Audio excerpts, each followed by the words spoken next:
नमस्कार दोस्तों, आपका हमारे यूट्यूब चैनल में स्वागत है। ये जो पीजीटी टीजीटी का जो भारतीय इतिहास का सॉल्व पेपर कर रहे थे, तो इसके धार्मिक आंदोलन के 45 क्वेश्चन हम लोग कंप्लीट कर चुके थे। तो I46 से देखते हैं क्या है। बौद्ध काल में कितने गणराज थे? तो 10 गणराज थे। कितने थे? 10। बौद्ध काल 10 गणराज थे और जो 2 थे वो राजतंत्र था उनमें। ठीक है।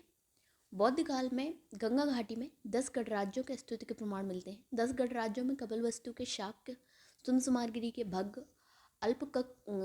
कप के बुली, केसपुत्त के कलाम, रामगाम के कोलिये, कुशीनारा के मल्ल, पावा के मल्ल, पिपलीवन के मौर्य, वैशाली के लिच्छवी और मिथिला के विदेह शामिल हैं। बौद्ध काल वैशाली बुद्ध काल का सबसे बड़ा और सबसे शक्तिशाली गणराज था। वैशाली के लिच्छवियों ने विश्व का पहला गणतंत्र स्थापित किया था। तो विश्व का पहला गणतंत्र किसने स्थापित किया था? वैशाली के लिच्छवियों ने। ठीक है। नेक्स्ट है, गौतम बुद्ध कहाँ पैदा हुए थे?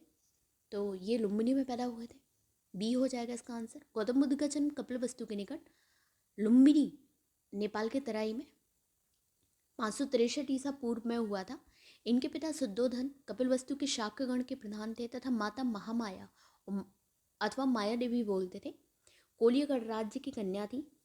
गौतम बुद्ध बचपन में सिद्धार्थ के नाम से आने आते थे। 29 वर्ष की अवस्था में उन्होंने गृह त्याग किया, तो ये तो हम लोगों को पता ही है। ठीक है। और जिसे बौद्ध ग्रंथों में महाविनिष्क्रमण की संज्ञा दी गई है। 483 ईसा पूर्व में कुशीनारा मल्लगढ़ राज्य की प्रथम राजधानी जो थी, उसमें 80 वर्ष की आयु में गौतम बुद्ध की मृत्यु हो गई और इसे महापरिनिर्वाण कहा गया। ठीक है। और क्या क्या है? गौतम बुद्ध की पत्नी का नाम यशोधरा था, जो शाक्य कुल की कन्या थी। गौतम बुद्ध का पालन पोषण इसकी मौसी महाप्रजापति गौतमी द्वारा किया गया था। ठीक है। नेक्स्ट है, कपिलवस्तु की पहचान की गई है, तो किसके साथ की गई है? पिपरहवा के साथ की गई है। ठीक है। नेक्स्ट है, लुम्बिनी किसका जन्म स्थान है? तो सिद्धार्थ का है, गौतम बुद्ध का। सी हो जाएगा आंसर। बुद्ध का महापरिनिर्वाण किस राज्य में हुआ था? तो ये कुशीनगर के मल्ल जो थे वहाँ पे हुआ था। ठीक है। नेक्स्ट है, गौतम बुद्ध का जन्म स्थान लुम्बिनी स्थित है। कहाँ पे स्थित है? नेपाल में स्थित है। और यहाँ पे अशोक गया था ना अपने कौन से वर्ष में? 20 में। ठीक है। गौतम बुद्ध के पिता शुद्धोधन, मतलब 20 उम्र नहीं, राज के। ठीक है। गौतम बुद्ध के पिता शुद्धोधन कहाँ के राजा थे? तो ये कपिलवस्तु के शाक्यगढ़। ठीक है। शाक्यगढ़ के राजा थे। शाक्य गणतंत्र में सभा स्थल में भेंट करने वाले स्थान को कहते हैं, तो क्या कहते हैं सभा स्थल वाले उसको? सांथादार कहते हैं। क्या कहते हैं? सांथादार। सभा स्थल में भेंट करने वाले स्थान को। ठीक है। पीजीटी 2011 में ये क्वेश्चन आया था, तो बड़े डीप डीप क्वेश्चन आते हैं। ठीक है। सांथादार कहते हैं किसको? शाक्य गणतंत्र में जो सभा स्थल में भेंट, कहाँ पे भेंट करते थे। ठीक है। शाक्य के निर्वाचित गण सभा करने के लिए संथाधार या सांथाधार में इकट्ठे होते थे। सांथाधार शाक्य गणतंत्र में महत्वपूर्ण राजनीतिक, सामाजिक, आर्थिक मंतव्य में एकरूपता लाने के लिए सदस्यों के बैठक करने का सभा स्थल था, जो आधुनिक विधानसभा भवनों जैसे होते थे। ठीक है। नेक्स्ट है, निम्न में से बुद्ध के जीवन से संबंधित कौन सी घटना वैशाख पूर्णिमा को घटित नहीं हुई? तो जन्म इनका हुआ था, ज्ञान भी इन्हें वहीं से प्राप्त हुआ था, और महापरिनिर्वाण गृह त्याग नहीं हुआ था। बाकी ये तीनों ही हुए थे, इसलिए इन्हें बुद्ध पूर्णिमा कहा जाता है। वैशाख पूर्णिमा को बुद्ध पूर्णिमा भी कहते हैं। क्या है? इसे बुद्ध जयंती के नाम से भी जाना जाता है। कठिन साधना के पश्चात वैशाख पूर्णिमा की रात को एक पीपल के वृक्ष के नीचे उन्हें ज्ञान प्राप्त हुआ। वे बुद्ध के नाम से विख्यात हुए। पूर्णिमा के दिन ही गौतम बुद्ध का स्वर्गारोहण समारोह भी मनाया जाता है। मान्यता है कि इसी दिन भगवान बुद्ध को बुद्धत्व की प्राप्ति हुई थी। बुद्ध के जीवन में गृह त्याग की घटना वैशाख पूर्णिमा को घटित नहीं हुई। नेक्स्ट है, बुद्ध को ज्ञान कहाँ प्राप्त हुआ था? तो गया में हुआ था, बोध गया में, बोधि वृक्ष के नीचे, जो कि क्या है? पीपल का वृक्ष है। ठीक है। सिद्धार्थ ने गया में पीपल वृक्ष के नीचे समाधि लगाई। कठोर तपस्या के बाद 35 वर्ष की आयु में वैशाख पूर्णिमा की रात उन्हें ज्ञान प्राप्त हुआ। ज्ञान प्राप्ति के बाद वे बुद्ध कहलाए। बुद्ध का एक अन्य नाम तथागत मिलता है, जिसका अर्थ है सत्य है ज्ञान जिसका। इसका एक अन्य नाम शाक्यमुनि भी मिलता है। ठीक है, और क्या है तथ्य? सामान्य मनुष्यों के लिए बुद्ध ने जिस धर्म का उपदेश दिया उसे उपासक धर्म कहा जा गया, जो सामान्य मनुष्य के लिए। ठीक है क्या बोलते हैं? उपासक धर्म। बुद्ध द्वारा स्थापित संघ की सभा में प्रस्ताव पाठ को अनुशावन कहते थे। क्या बोलते हैं? अनुशावन। ठीक है निर्वाण बौद्ध धर्म का परम लक्ष्य है, जिसका अर्थ है दीपक का बुझ जाना, अर्थात जीवन चरण चक्र से मुक्त हो जाना। ठीक है, तो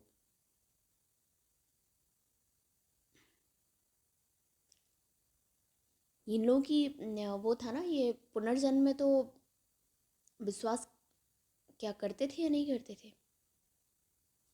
निर्माण का यही था कि इनकी जो, जब आत्मा को नहीं मानते थे तो क्या होता था, इनका जो सोच थी वो ये थी, विचार बौद्ध धर्म की, कि एक दीपक से दूसरे दीपक जिस प्रकार जलाया जाता है ना, उसी प्रकार दूसरा जीवन मिल जाता है। ठीक है, नेक्स्ट है, भगवान बुद्ध ने अपना प्रथम धर्मोपदेश कहाँ दिया था?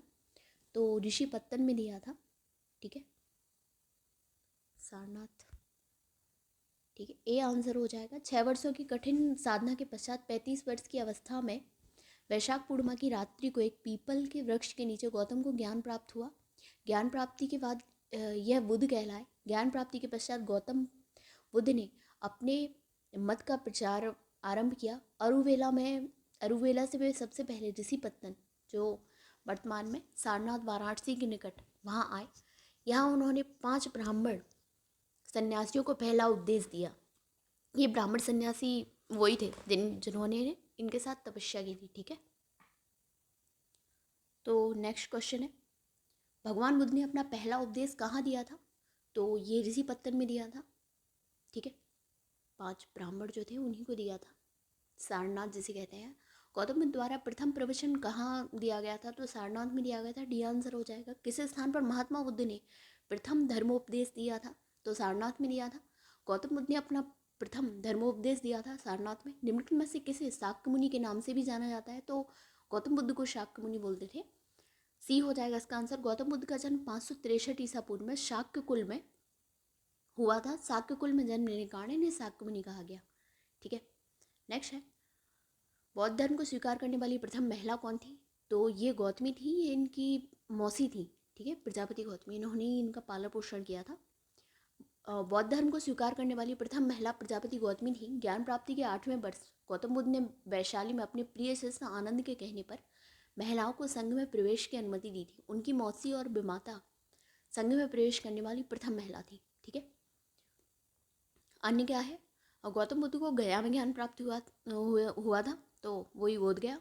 गौतम बुद्ध ने अपना प्रथम उपदेश सारनाथ में दिया था।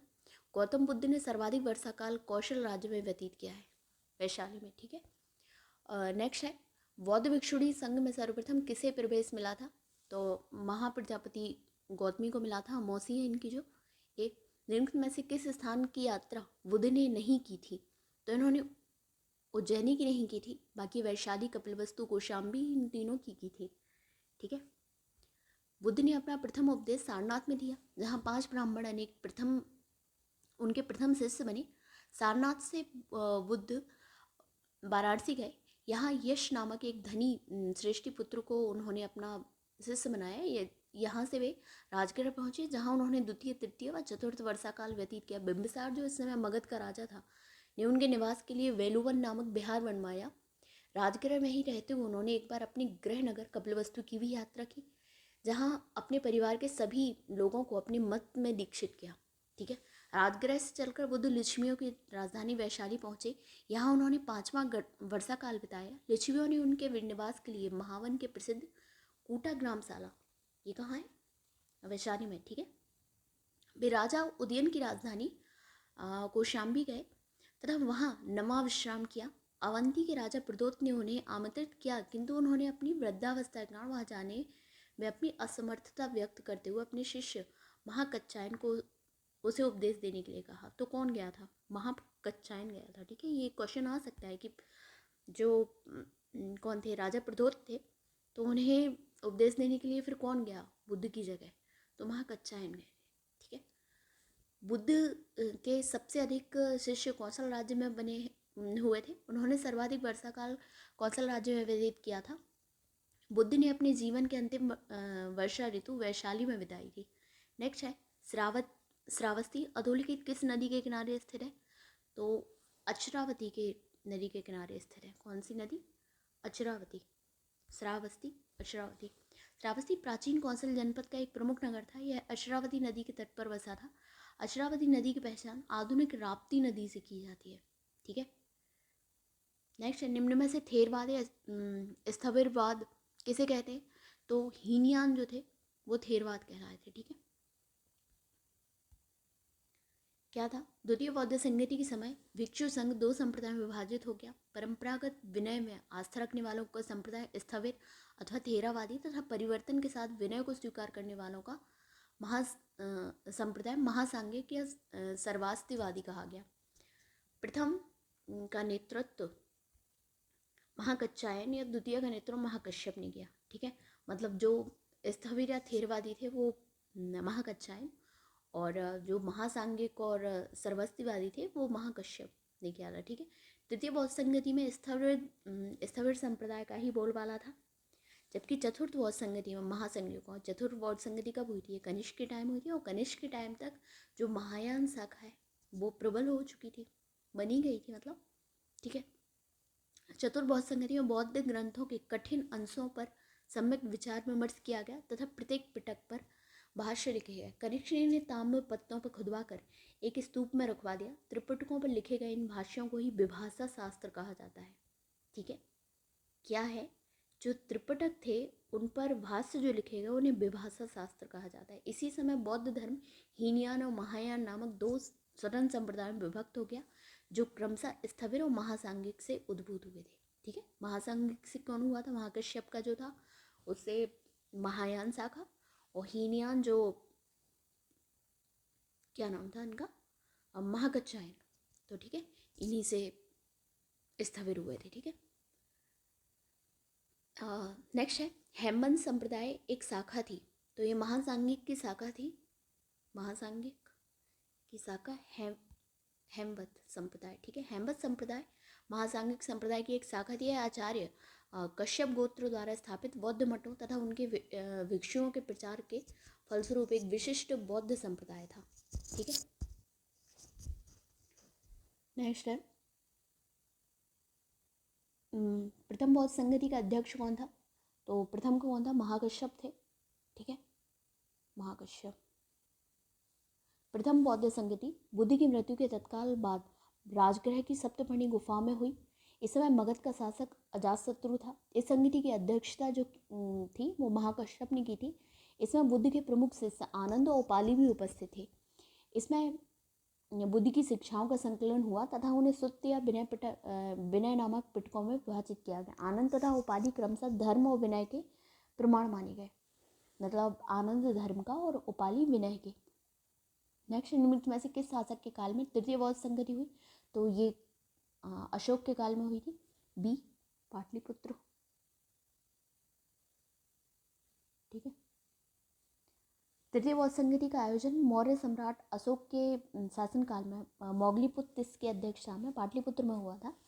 प्रथम बौद्ध संगति का आयोजन अजातशत्रु के शासनकाल में हुआ था और महाकश्यप इसके कौन थे? अध्यक्ष थे। द्वितीय बौद्ध संगति का आयोजन कालाशोक के शासनकाल में हुआ था, और चतुर्थ बौद्ध संगति का आयोजन कनिष्क के शासनकाल में हुआ था, और तृतीय का अशोक के टाइम, ठीक है, मोगलीपुत्र थे, और कनिष्क के टाइम कौन थे? वसुमित्र थे। नेक्स्ट है बौद्ध धर्म से संबंधित चतुर्थ बौद्ध संगति के अध्यक्ष कौन थे? तो वो वसुमित्र थे, ये हो जाएगा। बौद्ध धर्म से संबंधित चतुर्थ बौद्ध संगति का आयोजन 102 ईसा में कनिष्क के शासनकाल में वसुमित्र की अध्यक्षता में कश्मीर के कुंडल वन में हुई थी, ठीक है। और क्या हुआ था? इसमें ही हीनयान और महायान शाखाओं में विभाजित हो गया था बौद्ध धर्म।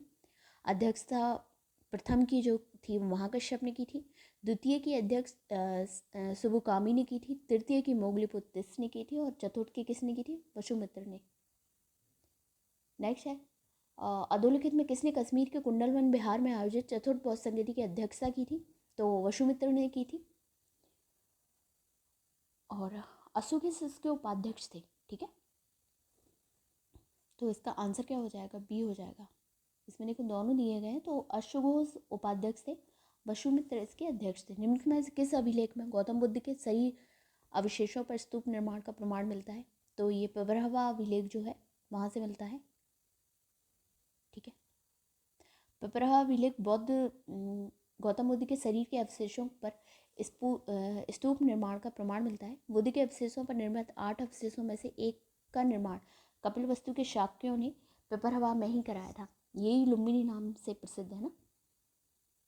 महापरिनिर्वाण सूत्र में बुद्ध की शरीर धातु के दावेदारों के नाम लिखे हैं महापरिनिर्वाण सूत्र में। ठीक है, कौन कौन? मगध नरेश अजातशत्रु दावेदार जो थे उनके, मगध नरेश अजातशत्रु, कपिलवस्तु के शाक्य, वैशाली के लिच्छवी, वेदद्वीप के ब्राह्मण, अलकप के बुली, पावा के मल, पिपलीवन के मौर्य और रामगाम के कोलिये। ठीक है, नेक्स्ट है पिपरहवा जिसका समीकरण कपिलवस्तु से किया जा रहा है उत्तर प्रदेश के किस जनपद में है? तो ये सिद्धार्थनगर में स्थित है। ठीक है, पिपरहवा का समीकरण प्राचीन कपिलवस्तु से किया जा रहा है। पिपरहवा वर्तमान में उत्तर प्रदेश राज्य के सिद्धार्थनगर जिले में स्थित है। नेक्स्ट है वह कौन सा ग्रंथ है जिसमें बुद्ध की कुशीनगर की अंतिम यात्रा का वर्णन है? तो ये महापरिनिर्वाण सूत्र है। इसमें ही अंतिम यात्रा का भी है, जो 8 जिन्होंने दावेदार थे उनके शरीर के, उनका भी उल्लेख इसी में है। ठीक है, महापरिनिर्वाण सूत्र में बुद्ध की कुशीनगर की अंतिम यात्रा का वर्णन है, जबकि जातक कथाएं बुद्ध के पूर्व जन्मों की कथाओं से संबंधित है। ठीक है, जातक कथाएं किस में है? खुंडक निकाय में है। ठीक है, बुद्ध का महापरिनिर्वाण मगध के किस शासन के काल की घटना थी? तो ये अजातशत्रु के काल की घटना थी और इन्हीं की मृत्यु के तत्काल पश्चात ही प्रथम बौद्ध संगति का आयोजन किया गया था। ठीक है, तो बुद्ध का परिनिर्वाण मगध के शासक अजातशत्रु 452 से 460 ईसा पूर्व तक रहे हैं के शासनकाल की घटना है। महात्मा बुद्ध की मृत्यु 483 ईसा पूर्व में हुई थी। नेक्स्ट निम्न में से किससे बौद्ध परंपरा में भावी बुद्ध कहा गया है? तो मैत्रेय को कहा गया था भावी बुद्ध। देखिए पीजीटी में भी आया था और ये एक आईएएस का भी क्वेश्चन है। ठीक है, यूपीएससी में आया था। मैत्रेय को बौद्ध परंपरा में भावी बुद्ध कहा गया है। अन्य महत्वपूर्ण तत्व अवलोकितेश्वर प्रधान बोधिसत्व है। इन्हें पद्म पाणि हाथ में कमल लिए हुए भी कहते हैं और इनका प्रधान गुण क्या है? दया है। वज्रपाणि पाप एवं असत्य के संहारक हैं। इन्हें हाथ में वज्र लिए हुए प्रदर्शित किया गया है। मंजूश्री के एक हाथ में खड़क और दूसरे हाथ में किताब रहती है। इनका प्रमुख कार्य बुद्धि को प्रखर करना है। तो देखिए कौन कौन है? एक तो मैत्रेय है, तो वो भावी बुद्ध है। इसके अलावा अवलोकितेश्वर जो है वो प्रधान बोधिसत्व हैं। उन्हें पद्म पाणि हाथ में कमल लिए हुए भी कहते हैं और इनका प्रधान गुण क्या है? दया। वज्रपाणि पाप और असत्य के संहारक, वज्र उसी समझ में आ रहा ना, इनके हाथ में वज्र लिए हुए प्रदर्शित किया गया है। मंजूश्री के एक हाथ में खड़क और दूसरे हाथ में किताब रहती है। इनका प्रमुख कार्य बुद्धि को प्रखर करना है। ठीक है, नेक्स्ट है भगवान बुद्ध के द्वारा बताए गए मध्यम मार्ग का क्या अभिप्राय है?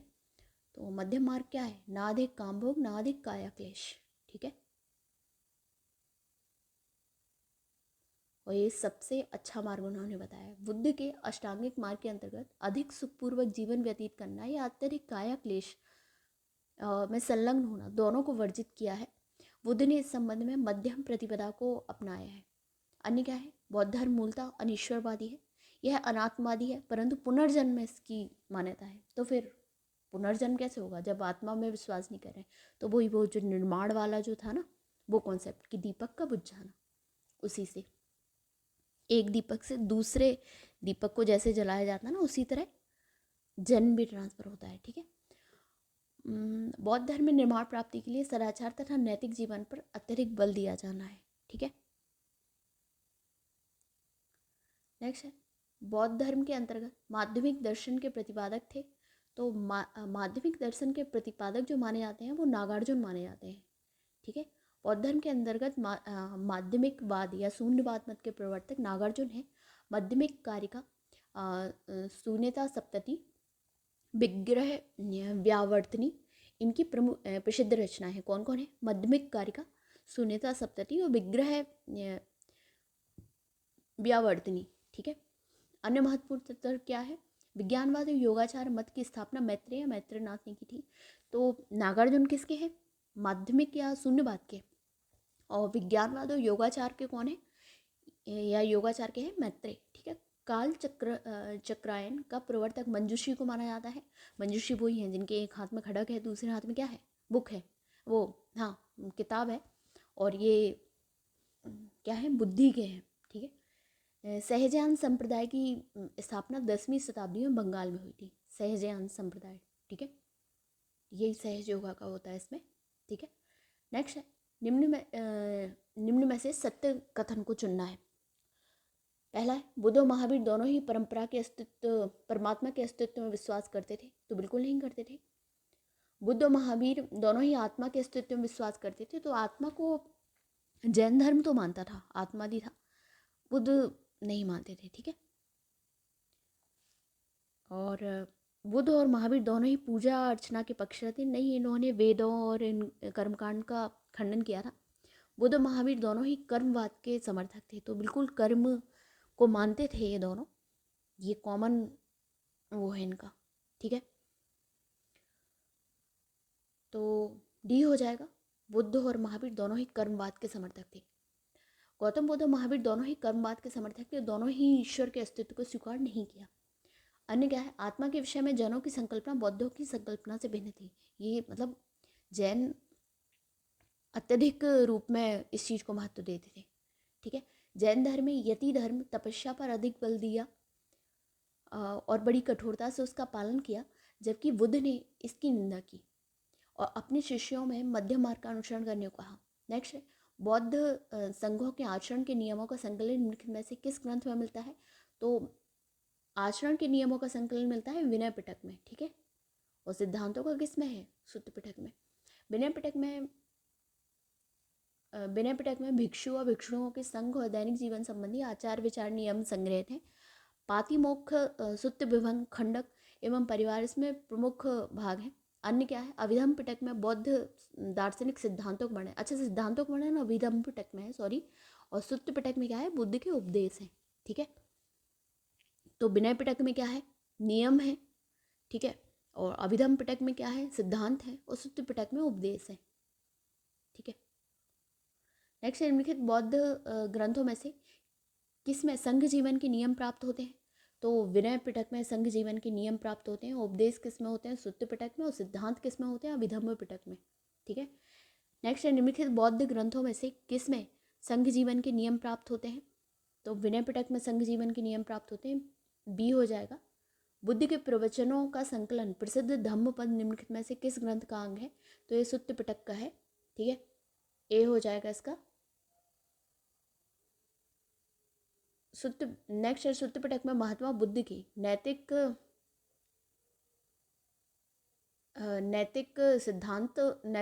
एवं सिद्धांत संबंधित प्रवचन संकलित हैं। अर्थात इसमें बौद्ध धर्म के सिद्धांत एवं उपदेश संग्रह हैं। जबकि विनय पिटक में संघ संबंधी नियम और दैनिक जीवन संबंधी आचार विचारों, विधि निषेधों का अधिक संग्रह है। त्रिपिटक क्या था? तो त्रिपिटक धर्म ग्रंथ था। ठीक है। त्रिपिटक धर्म ग्रंथ है बौद्ध धर्म के। ठीक है। कौन कौन से हैं? बौद्ध ग्रंथों में सर्वाधिक महत्वपूर्ण है बुद्ध की मृत्यु के बाद इनकी शिक्षाओं को संकलित कर 3 भागों में बांटा गया। इन्हीं को त्रिपिटक कहते हैं। विनय पिटक संघ संधि नियमों आचार की शिक्षाएं, सुत्त पिटक धार्मिक सिद्धांत। तो सुत्त पिटक या धर्म जो होता है वो किससे रिलेटेड है? ये आनंद से रिलेटेड है जो उनके शिष्य हैं। अभिधम्म पिटक दार्शनिक सिद्धांत। नेक्स्ट त्रिपिटक निम्नलिखित में से किससे संबंधित है? तो बौद्ध धर्म से है। तो ये 85 क्वेश्चन हम लोगों ने कंप्लीट कर लिए हैं।